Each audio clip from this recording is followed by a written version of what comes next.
and I go around this corner in their neighborhood, and there's not a stop sign for me. It's a stop sign for the other part. So I just roll through the corner, kind of aggressive. And lo and behold, there's her parents about 150 feet down that road that I just turned on, walking the dog, and the hubcap flies off.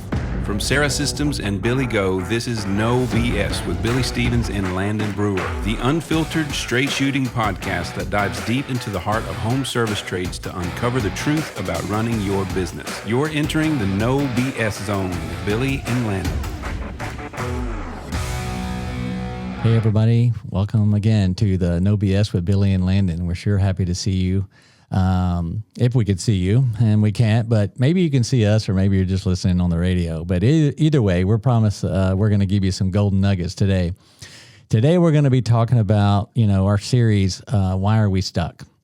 And there's many, many areas where we get stuck in our businesses. And today's focus is, how do we get technicians unstuck? How do we get lower performing technicians to perform at a much higher rate than they normally do?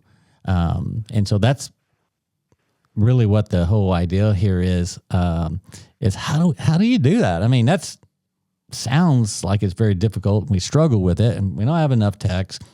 And we want our techs to do as good as possible, right?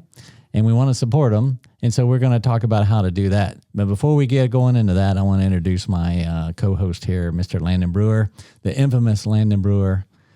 How are you doing, sir? The infamous. Yes, man, sir. I love getting people unstuck. I'm over here in California now. Not going to make any California jokes about people being stuck and unstuck.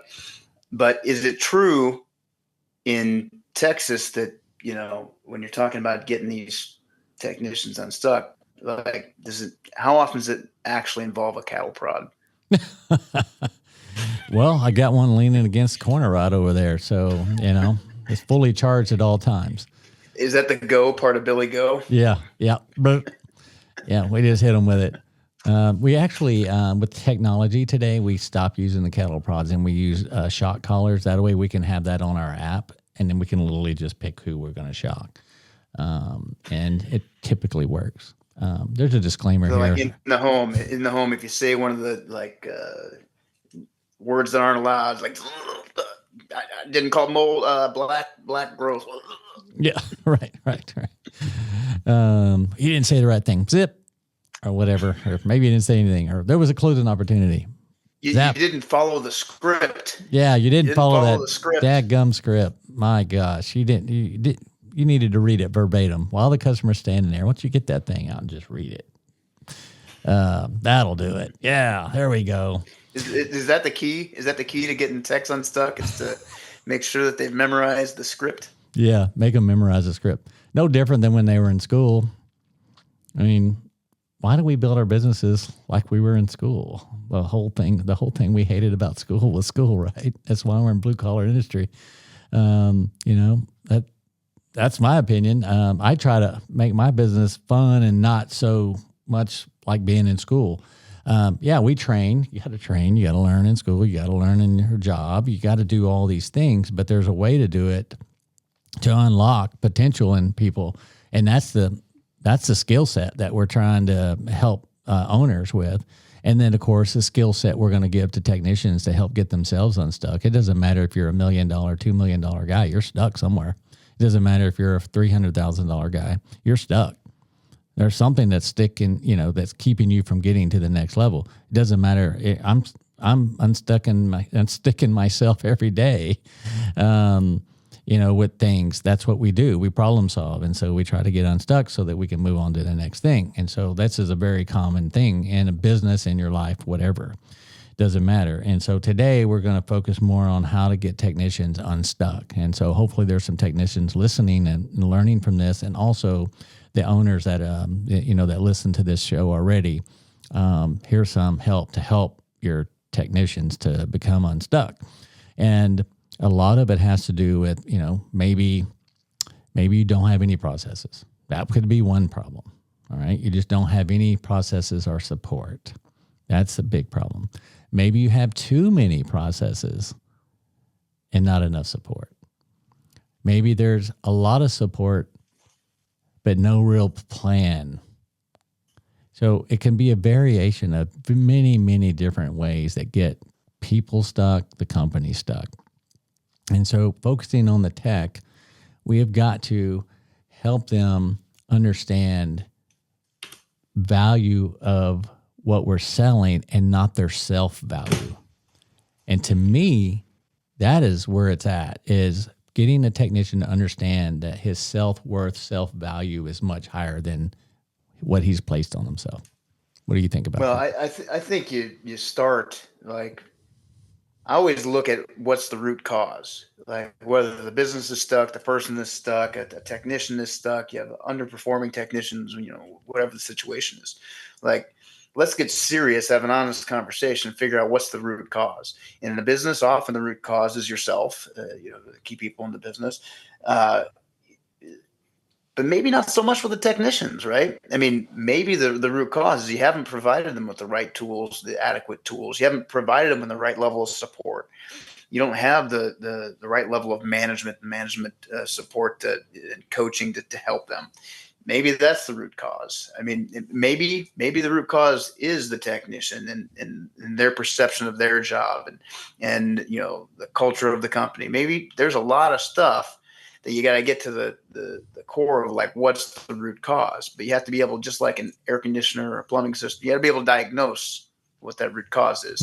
And most of us are better at diagnosing those things than human beings.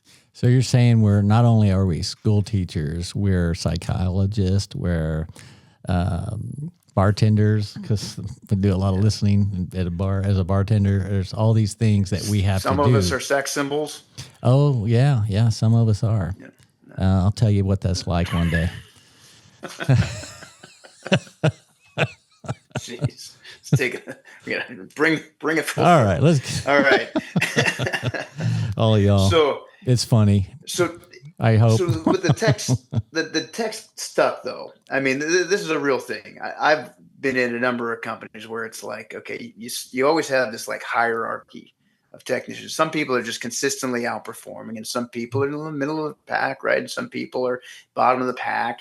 And as long as, that mix of people, like, as long as the bottom of the pack is from an efficiency standpoint and productivity standpoint, paying for themselves and, like, hitting your model, that's fine, right? But, like, why is that? If you're performing the same function, if you've got the same tools, knowledge, experience, etc., like, why is one person perform consistently higher than another person? What do you think? What's the cause of that?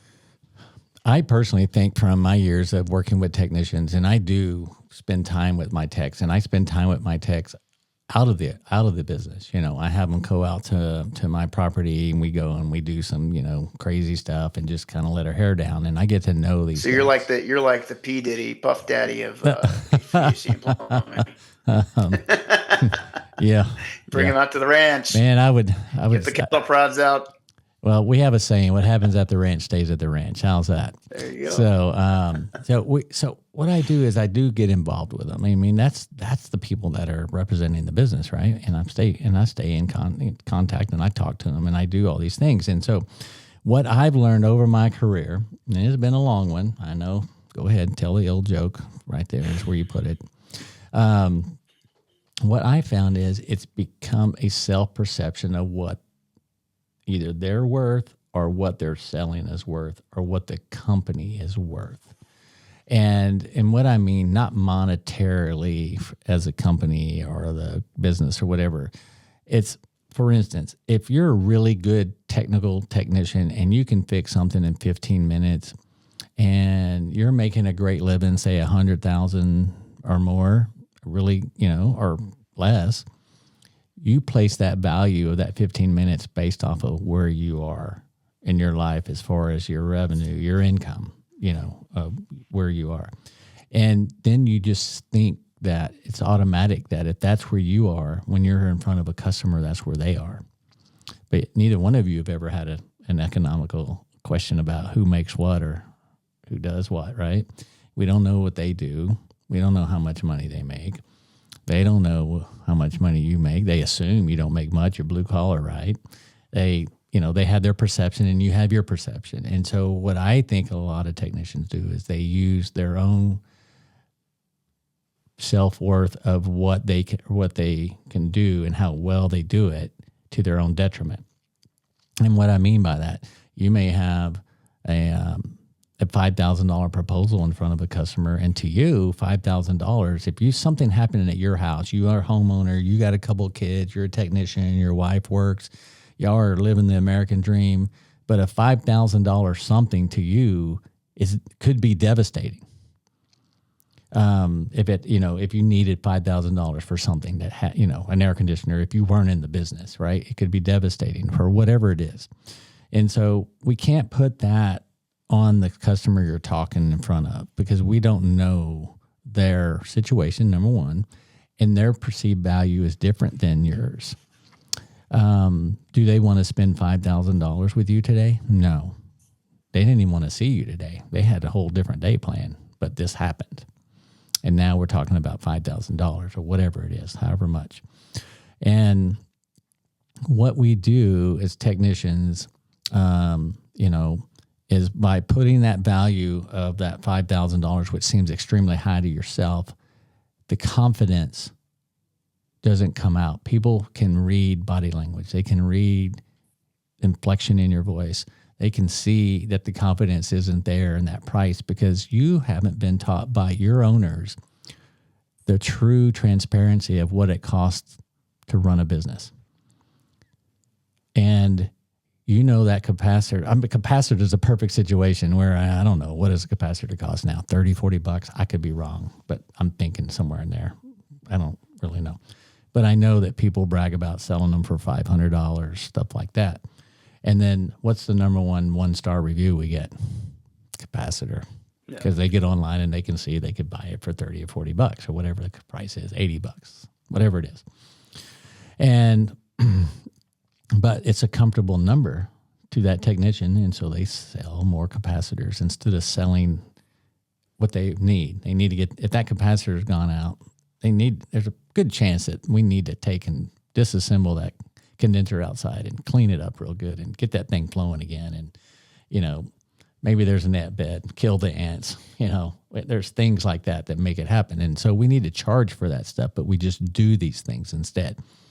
And so then you have your other technician that's like, this is a 12-year-old system. This is the second time we put capacitor in your system in the last 3-4 years. It's time for you to get a new one. And they start talking about a new one. Where the other guy was like happy with just sticking the capacitor in and charging, $500. He didn't like charging $500, but he did. Okay, so you got two different scenarios here.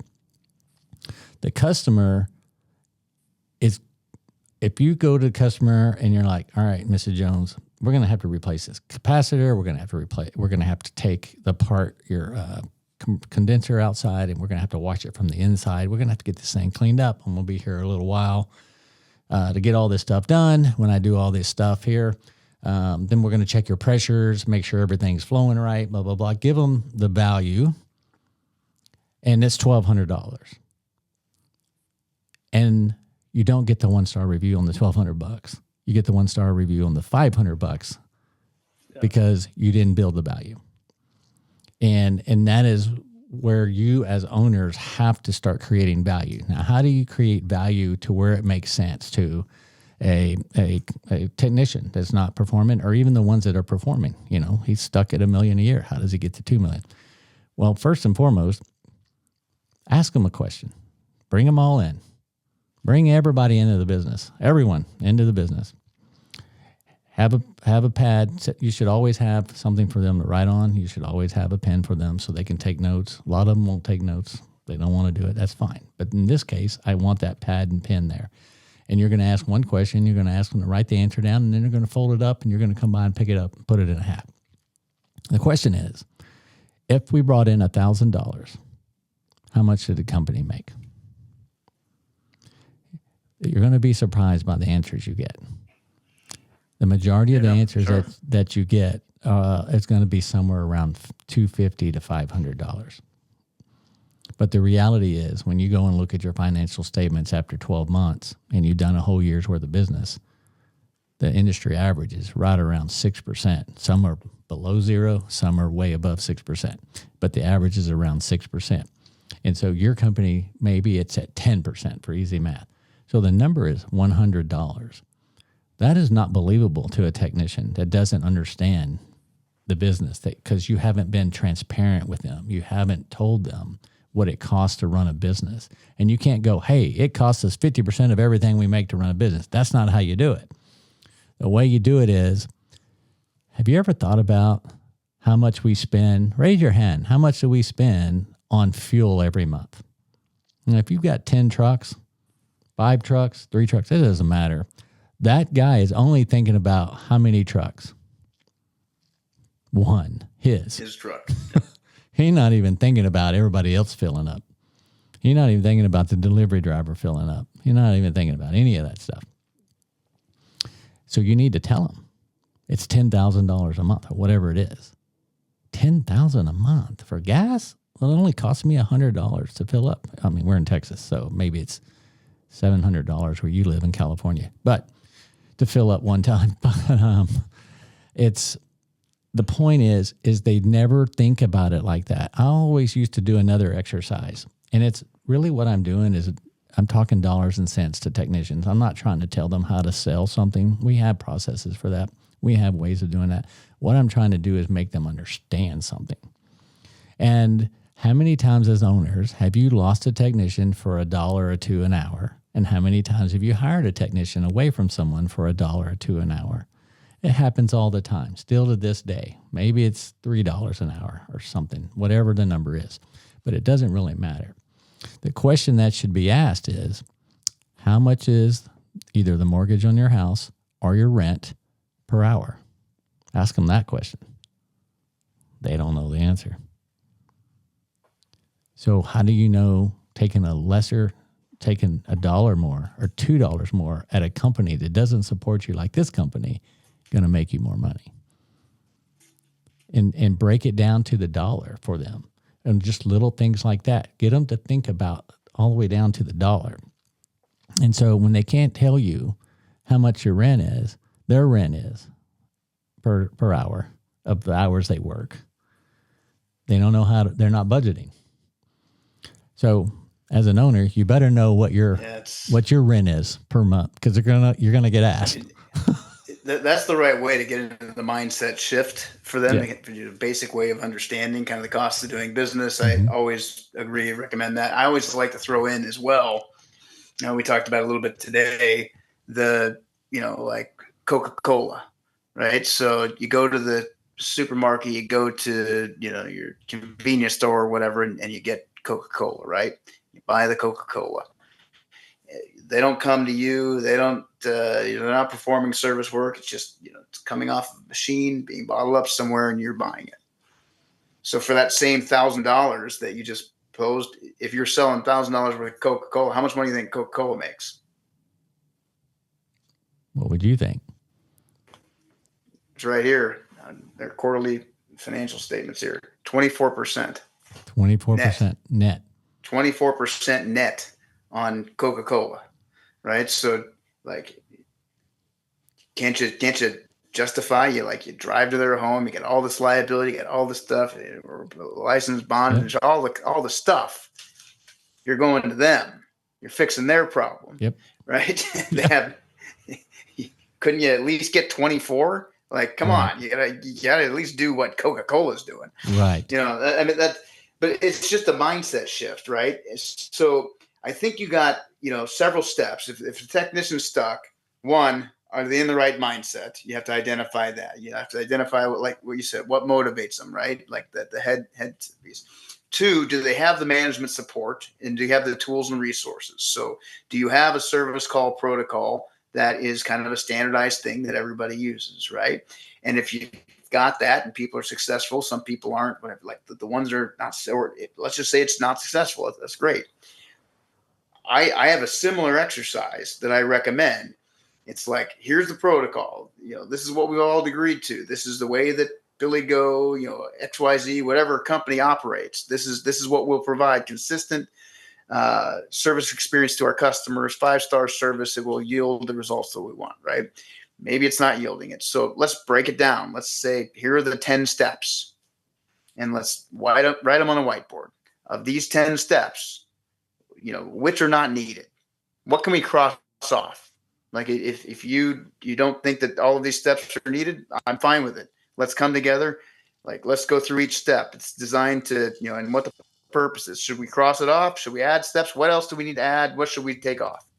And then get everybody's buy-in and agreement that these are the right steps, right? If there's nothing that we should be removing from the protocol, why are you remitting it? If you agree that this is the greatest service experience that you could provide to somebody, why are we skipping any of it? Exactly. Let them buy into the process, right? Right. So once you've done that, once you kind of got the mindset shift, now you just got to have genuine, honest conversation with somebody. And you have to realize that your paycheck is a direct reflection of how your customers feel about you and the service you provide. That's exactly right. Your expertise, it has nothing to do with, do I get good calls? Do I get this? It's like, you got 2 years of paychecks or whatever you've got, and those paychecks are 100% a direct reflection of how your customers feel about the service that you provided them. Now, going deeper than that, that's also a reflection of how you feel about the service that you're providing them. Yep. What you feel you're worth, right? So if you got a problem with what you're making, if you think you can get $2 more somewhere, like, none of that is real. Like, how much money you and I make, or anybody that's watching this makes, what everybody has to realize, that what you make is a direct reflection of what somebody else feels about the service that you're offering and what you feel that you deserve. That's correct. And when you wake up to that realization, yep, things start happening for you when you realize that. And so it's our job as business owners to put this in a way that makes sense for everyone in the organization and what it costs. And I love transparency. When I started becoming transparent in my businesses started taking off, because the perception is, in most businesses, that the owner makes all the money and everybody else just works hard so he can make more money. And technically speaking, he is the owner. He took the risk and all that stuff. But why don't we just be transparent and be honest with them and go, you know what? The reality is I made $60 on this $1,000 call. And while we're at it, you made $65, $75, $100, $200, whatever your labor percentage is, 25%, $250. You need to give them that number. Well, after you give them your number, our COGS is 22%. That's what nobody realizes. Yeah. Labor, between sales, field labor, like, that's always more, even in the most, efficient business model ever. It's always more. The lion's share of that goes to the field and not to the bottom line. Absolutely. Owner, right? It would be nice if we could flip it, but you can't flip it. Almost can't flip it. But my point is, they don't know. They don't know that, 22, 30%. I've seen businesses over 30% COGS. $300 of that $1,000 goes to paying you guys. And I get $60 of it if that's your situation, whatever your situation is. And so don't think that the owner's making all the money, because that's not what's happening here. I'm trying to provide you with an opportunity for you to make money and for me to make money as well. And so if I can create a culture in my business, I can lower my COGS and pay you more than you're making now, and it costs me less, and then it's a win-win. And that's really what we're supposed to be doing, is how do I make it a win for them? How do I make it a win for all the investors or myself, or, if you're an independent or small, and I'm an independent. So how do I make more for me? How do I make more for them? Now, I like to reinvest the money, and so I want it to be fair, and I'll get back to them. But you got to create a culture around understanding what it really costs to run a business, because, with technology today, technicians, that are doing well go, you know what, why, if I'm selling $2 million for this company, why don't I just go do this myself? That's going through their heads. I guarantee you So how do you keep them from going and doing it themselves? You teach them the business, and then they go, maybe not so much. Yeah. You teach them. Yeah. It is remarkable the number of people over the years that have gone like, especially out here in the West, you see like all of these hotshot, chest pounding salespeople that made 100. Now there are rare exceptions. I've seen a few. I've seen these guys that are capable of selling $4 or $5 million a year go out and build businesses that are sellable assets, and they figure out the business, and they figure out a way to go find the people that have all the characteristics and skill sets they need to operate a highly profitable business. So like I've seen that, but it is the exception. It's not the rule. The rule, generally speaking, is that they don't make any money. They don't understand the true cost and how to allocate the cost and understand anything about cash flow. And then as soon as the cash flow shrinks, they're underwater and out of business, and oftentimes personal bankruptcy. And that's generally the rule with it. So if people just kind of can foresee, the direction, they probably just wouldn't even think about it. The headaches, the hours, etc. But I've seen it, so it does work. It's just, and I don't discourage it. Like if you're working for me and on my team as part of, whatever, if you don't have the equity incentive to think, if you are just a key driver that's growing this business, you always make more than me. Yeah. Like that's Absolutely. it. Like whether I was a GM or whatever, like those people that are out there in the field doing the work, generating the revenue, taking care of the customers, they deserve the lion's share. And if you're trying to squeeze them and take it away from them, you're not going to keep them. Like they deserve the lion's share. So like, I don't think that it's a backwards model. I do think that, we should take less than they would get. I absolutely wholeheartedly agree with that. That being said, if their goal in life is that, I will help teach them and educate them and show them and open up the P&Ls and have transparency. I think everybody should. Yeah. And so that they can understand it. So you're actually creating reasonable competition instead of somebody that's like a sinking ship and now it's, kind of ruining the market. Exactly. But instead of that, just, build and create something and grow something together with your key people, provide them with equity incentives and other things that lock them in, give them the golden handcuffs, help them. I can't tell you the number of people, that technicians, managers, et cetera, that become millionaires in companies I've worked with that just would never have that opportunity and continue to work with me to this day because of that. And so it's, again, it's all perspective. And if you got somebody that has high self-worth, they're going to perform well. Your job then is to let them perform well, provide them with the tools, resources, hopefully lock them in and get out of the way. If you got somebody that's underperforming on the opposite end of the spectrum, your job is to awaken them as to why. Like diagnose what's causing that issue. Is the self-worth issue? Is the tools issue? And provide them with the managerial support to get them up there. And once you've given them the tools, they've got once you've had all these conversations, set a deadline. It's not working for you. It's not working for me. Let's give it 2 more weeks. Let's see if you can hit these thresholds. And if you want to grow, I'll continue to work with you. If you don't, no harm, no foul. Go play for a different team. Yep. Not everybody's meant to be on your team. That's exactly right. And, teach them the business so that they can turn their truck into a business. Because when they understand business concepts, then it's easy to run their own business. And now you've taken care of a lot of things that you always get frustrated about, which is, inventory, cost, all these things that they start treating themselves like a business because you're teaching them about business. They're going to be sticky. They're going to stay with you. They're going to learn. You need to provide opportunities for them when that time arises, if it ever does. Some people want to aspire to be in business. All right, well, let's go get one and do that. Let's go do it together. What better way to do it than to do it with me? I have that experience. You don't. So you have your experience. Let's go do it together. And sometimes they go, you know what? I think I'd rather go back in the truck. This is harder than I thought. Or maybe we build something really awesome. And that's what we do. You always got to provide a pathway, but it starts with transparency. Transparency helps create culture because we're all aligned. And when I meet with a lot of companies, the number one killer of these businesses and the high labor cost, the high material costs come from one culprit. And that culprit is we allow them to discount from the price that we need to be profitable to make a sale.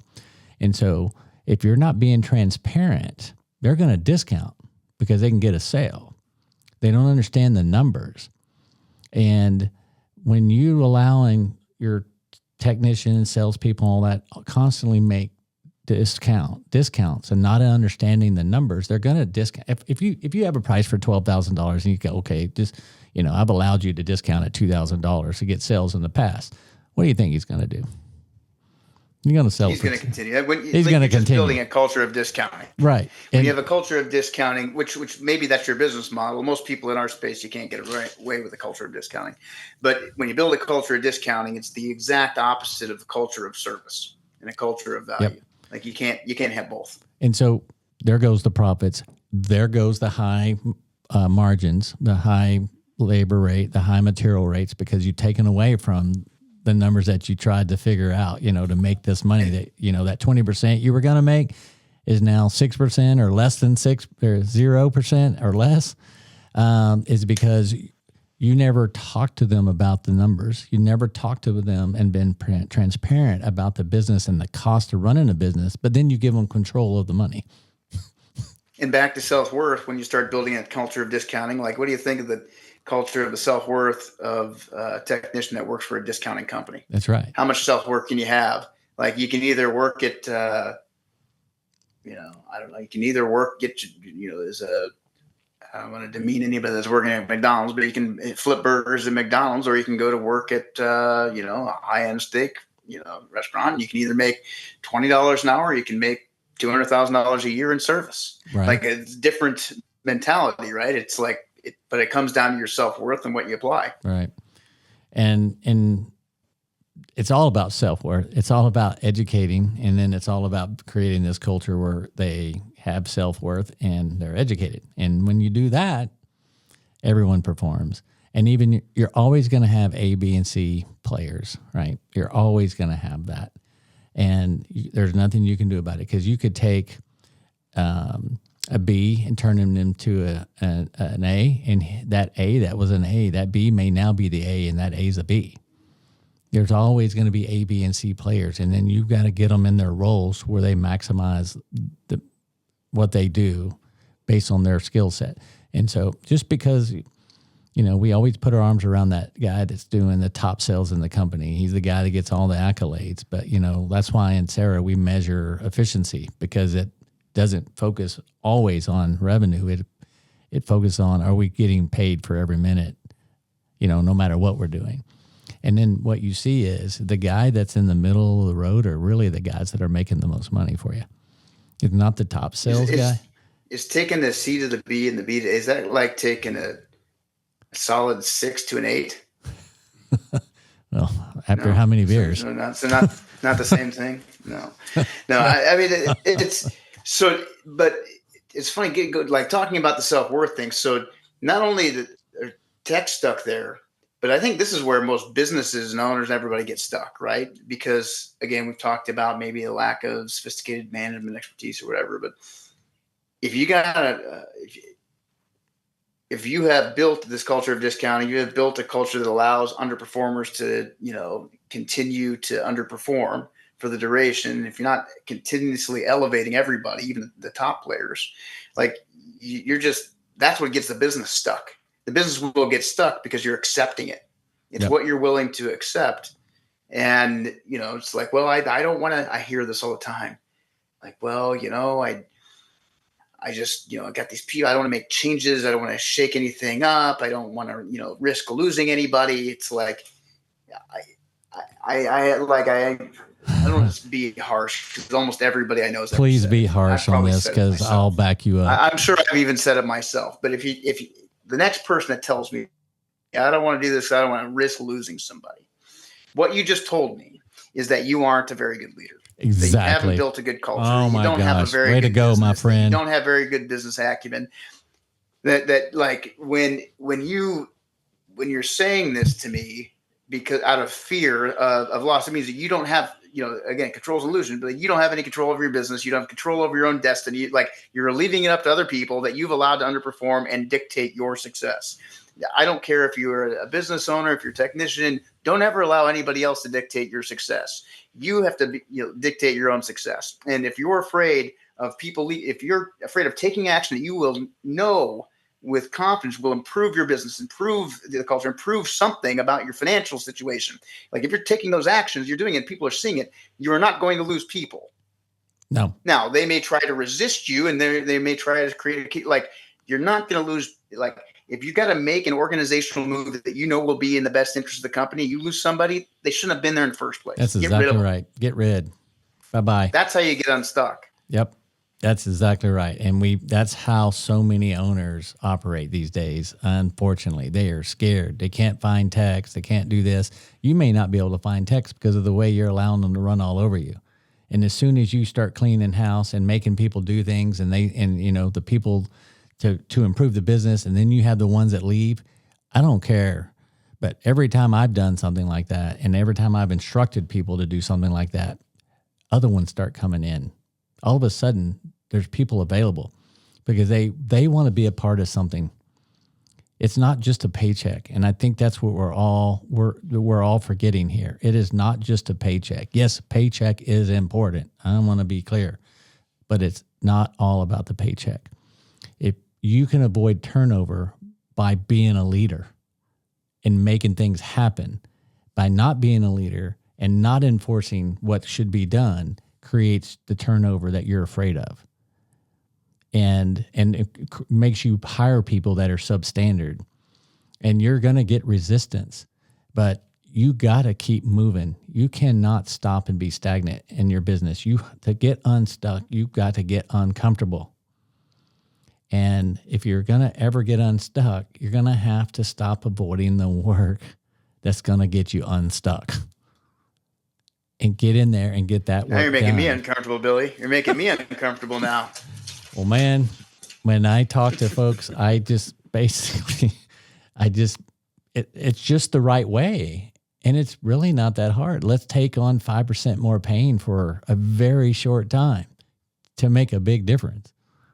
And not be afraid and become leaders and quit being controlled by the fact that you can't find people, because you will find people if you fix the culture. I promise they'll come in droves. I have people always wanting to come work at Billy Go, always wanting to come work here. And we never are out looking. We put a sign out front. They're banging our doors down to come in here and talk to us. A turnover at Billy Go is zero. It's net zero. We don't have turnover. Why? Because we have a pathway for those thinking that they want something better. We have pathways for it. We have instruction. We have culture. We do not have a fancy Taj Mahal business building or any of that stuff on purpose. I don't want to build this thing that celebrates me and my successes. From 1996, I did this to this. I don't want to do all of that stuff.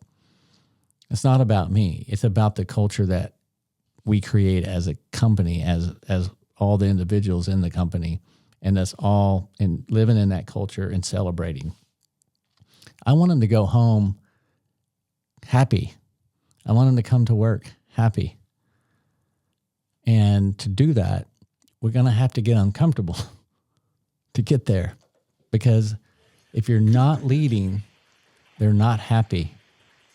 You may think everything's fine, but they're not. And you got to build a profitable business, man. I mean, if you're taking actions every day that directly increase the profitability of your business, you're building, you're growing, you're doing that.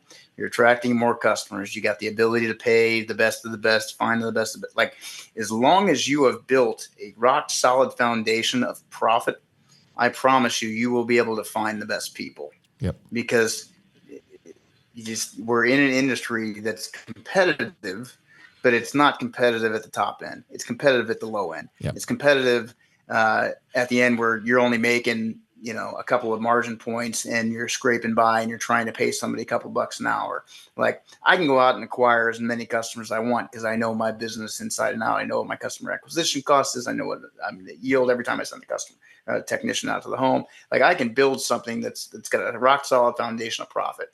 97% of the people that you're faced with can't, and they're gonna spiral out of control eventually, and you'll just pick up the texts. So just your commitment should be to the profitability of the organization, and then you'll find the techs. That's right. Because when you can take care of them, everyone in the company, when you can take care of them, and it doesn't have to be with money. It's just somewhere nice to be. They spend more time with their coworkers than they do with their families. And so let's make a culture that people like coming to. And that doesn't mean putting a pool table in one of the rooms and having a pool table to play pool. That's not what we're talking about here. And something we talked about earlier, as they get more success, the business owners, and they don't have to, work as hard as, when they find success and they don't have to work as hard, if you will, they leave early and they go play golf or they go do whatever they do. And maybe they're spending less time with the business. It's just a ticking time bomb. Just because you're becoming, less and less busy in the business, you can't ever stop working on the business. Doesn't mean you have to go 40 hours. You're smarter now. You can do this in less time and get more stuff done. But you can't gloat in your success or you're going to go right back where you were. You have to keep going. Yeah. You have to keep moving. I agree with that. And so combining those two things, winners want to play with the winners. Winners don't like playing with losers. Mediocre people make losers uncomfortable. Winners make mediocre people uncomfortable. It just like you have a team of people that will attract people like you. So if you're going to be a winner, if you're going to build a solid business, if you're going to do all of these things, you're going to attract winners. And if you're not going to do those things, you're going to build a culture of discounting. If you're in fear of your employees leaving, if you're constantly in fear of change and you're overly conservative, you're trying to do you're just not going to attract winners. Mm-hmm. It's just like you got to come in with that mindset every day of success and abundance. And if you're not, you're going to suffer for it. That's right. You're going to get what you put in, you're going to get out. And that's exactly what this comes down to. And it's the unspoken things that you're just not going to hear from the gurus. You're not going to hear it from the best practices groups. You're going to, this is beyond KPIs, right? That's a part of a business. That's a whole nother segment. That's a whole nother business, building KPIs, tracking them, doing all that. This has nothing to do with any of that. This is the subculture of the business so that those things actually work. The KPIs and the progress and the growth and the growth from everyone in the company. And I think we've been coached for so long that the only way to succeed in the industry is to add more costs like spiffs and bonuses because they think that's what motivates people. And it does, but not really. What people want is they want a leader. Those are temporary motivation. Yeah, temporary motivations that become expectations. That are very, very, very, very costly to the company, and with very, very, very, very uptick and improvement. Very, very. That's my favorite word now. Very, because this is how important this is to us right now. Is for you to understand that that's not how you fix it. That's not culture. It's not fixing culture. I'm going to give you $20 for every call you book. That's not culture. Culture is understanding why we book calls and why we book the calls we want to book, and why, what is the why of the success of booking the right calls, the right amount of calls, keep the guys busy, not too busy, better calls, all these things. Tell me why. Tell me why so I understand, so I can do this. And then help me do it and show me, and then I'll show you, and then support, culture. And then all this stuff starts happening, and you don't have to worry about someone leaving anymore. You don't have to be under that stress that underlying stress that we all have in this industry of fear of people leaving you, so you don't make decisions that make the most sense. In my opinion, you let them leave, rebuild, whatever you got to do. You know, the first 5 minutes that I owned Berkey's in 1996, February the 7th, walk in there, first 5 minutes that I owned it, half the people walked out when I told them I was a new owner. I was a 20-something-year-old kid with zero experience in this industry. I knew nothing. And these were, you know, guys that, you know, they had a leader that they liked. He was a great guy. He unexpectedly passed away. Their whole world got rocked. No one knew if the company was going to survive. People started looking for jobs already. There was no leadership. All these things. And I go in there and tell them how great I'm going to make it. And that's the last thing they wanted to hear. What they wanted to hear is, I'm going to do everything in my power to help us all together succeed and keep this company going in honor of the man that built this company. We should all be proud of that, right? That's the message I should have been saying, but the message was all about me. And when I made the message all about me, they started walking out because I didn't know. I didn't know what the message was. I thought it was a great speech. I thought it was a great message. I worked on it. I didn't sleep that night. I kept tweaking on it.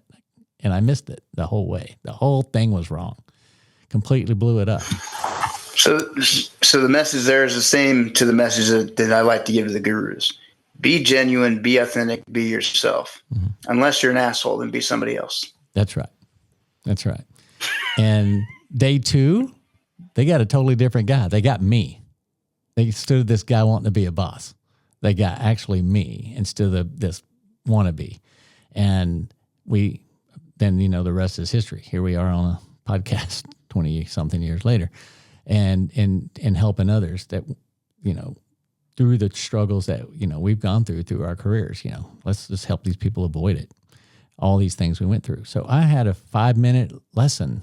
In that 5 minutes, it could have all been over, completely over.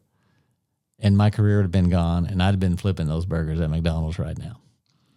But the half that stayed, or the 40% that stayed, whatever the number was, I gathered them back up and go, I blew that completely, you know, and changed my tone and I go, I'm here to support you. Let's keep this thing going together. And and from that point on, that was my leadership style. It was all about building a culture in the business. And so that's what we need to do, guys and girls that are listening to this. It comes down to culture, but it also comes down to getting on the level of transparency so that everybody understands what you're telling them. Because when you're driving that brand new Escalade out front, you know, it looks like you got more money than you know what to do with. You got a little bit nicer house than maybe your employees, and it looks like you're keeping all the money. You need to show them. I could just see this. I could just see Billy's speech. I am now the owner, and I have purchased my first Escalade, and I am here to tell you, I want the best of the best. I want to train you. I want to give you the best tools. I want to give you the best opportunity so that I can have 2 Escalades. I love it. Absolutely. That's what I do. No, that transparency makes them understand, and then show them the payment on the Escalade and go, you want to do this? Or whatever you want to do. But anyway, by the way, everyone listening, I've never owned an Escalade, so just want you to know that. I remember I drove, you guys, this is dating me. I had an Isuzu Pup. Do you even know what that is, Landon Brewer? I remember the Isuzu Trooper. Okay, well, the pup was the pickup, the little bitty pickup truck, and it was little. Okay, got it. And that's what I was driving when I pulled up that morning to take over this new business, was this Isuzu Pup with a hand-painted bumper, because I couldn't afford to get it fixed. I ran into another telephone pole or something one Saturday night. I don't remember, but I got it home and I straightened it out, painted it. And so I'd like to see you drive one of those again. We need to find another. We gotta you know replicate what? This. I tell you what, I should have kept it. I should have kept it all these years, because I actually met my wife while I still owned the pup, right? I that's what I had. And she still went out with me because even though I had it, and it didn't have air conditioning, and we were living in Dallas, Texas. It didn't even have an AC in it. And she actually still went out with me, and we still talk about that car. But there's a real funny story real quick. Hopefully everybody's still listening here. I remember I had just met her parents 1 or 2 times before, and I was so embarrassed of it that I had a friend that had a credit card because I didn't even have a credit card. And I said, I need to rent a car. I can't show up. I really like this girl. I can't show up in my Isuzu pup. It's just trash. And so I rented a Buick, something big, and showed up. Of course, went in and did, introduction and all that stuff. And then, I got comfortable around them. A couple of weeks go by, and here I'm back in my Isuzu pup. And so I'm driving over there to her house, and I go around this corner in their neighborhood, and there's not a stop sign for me. It's a stop sign for the other part. So I just roll through the corner, kind of aggressive. And lo and behold, there's her parents about 150 feet down that road that I just turned on, walking the dog, and the hubcap flies off, and they have to run out of the way of the hubcap. This is a true story. Wow. Wow. I don't know if this is a testament to your sales skill or to her self-worth. We're going back to that.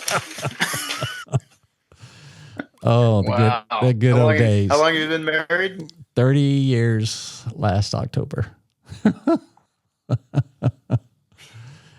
Yeah. So, you know what, folks? Anybody can do it if I can do it. So, anyway, I appreciate everybody for listening to this and these stories. I love telling stories, so let's just tell them that is what we need to do. And anyway, thank you so much for listening to No BS today, brought to you by Sarah Systems and Billy Go. And my co-host, Landon Brewer here. I appreciate spending time with you every week. And what do you tell them, Landon? Like and subscribe. You can like me and subscribe to Billy. There you go. Let's get 1,000 subscribers so that we can be in full control of our YouTube channel. That's when we can go on Spotify and all that. I just found that stuff out. I didn't know all that. And so we're trying to work our way to 1,000 subscribers. Please subscribe so that we can get there and get some kind of award on the wall or whatever it is they send us. Is that like having your name in the phone book? Yeah. I'm somebody. I'm somebody. Yeah. You're somebody now. You got your name in the phone book. Yeah. Thanks, everybody. See you next time.